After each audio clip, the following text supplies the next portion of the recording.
Nin o confinamento, nin a cuarentena conseguiu deter as cabezas inquedas destes nosos artistas ourensanos.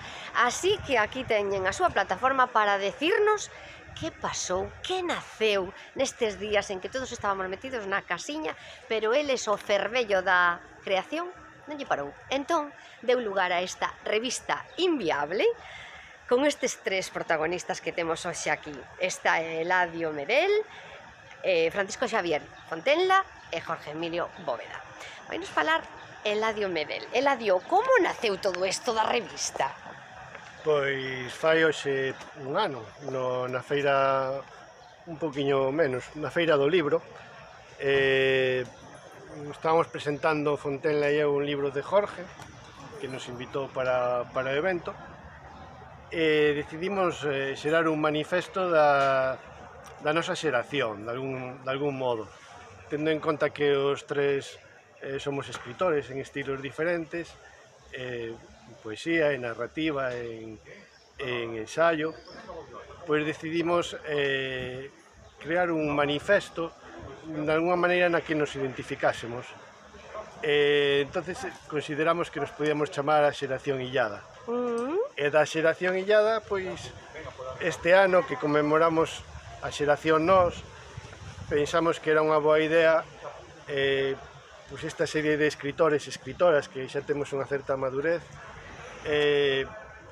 facer algo mensual, unha temática que iniciamos cun editorial que normalmente suelo facer eu, que suele ser sobre algunha cuestión da nosa infancia, das relacións con nosos avós, dos nosos povos, e sobre unha temática concreta, pois vimos que cada autor que quere participar na revista, pois que no seu estilo e no seu formato literario mande a súa aportación. Temos cómics, temos dibuxos, temos poesía, temos narrativa, e máis ou menos todos somos dunha xeración con unhas inquedanzas bastante similares. Francisco Javier, vamos a ver, de que te ocupas ti, querido? Bueno, eu teño tres seccións, as tres son seccións diferentes, pero teñen unha cousa en común, que é a súa relación coa narrativa fantástica, porque, bueno, eu, como filólogo que son, intento ter uns gustos literarios moi amplos, pero teño certa querencia particular pola fantasía, entón, nunha sección escribo, como filólogo que son, artigos sobre a historia ou sobre as temáticas da literatura fantástica ao longo do tempo. Logo, noutra sección, traduzo textos breves, algún poema breve, algún conto breve de autores clásicos do xénero. E logo, noutra sección, pois, bueno, eu fago as miñas probaturas de narrador, con toda a modestia, con toda a humildade do mundo, porque, bueno, eu penso que o conto, o que ten de especial dentro da literatura, é que non é patrimonio exclusivo dos escritores, o conto é de todo o mundo. O conto naceu antes que a escrita, o conto é algo que todos podemos practicar.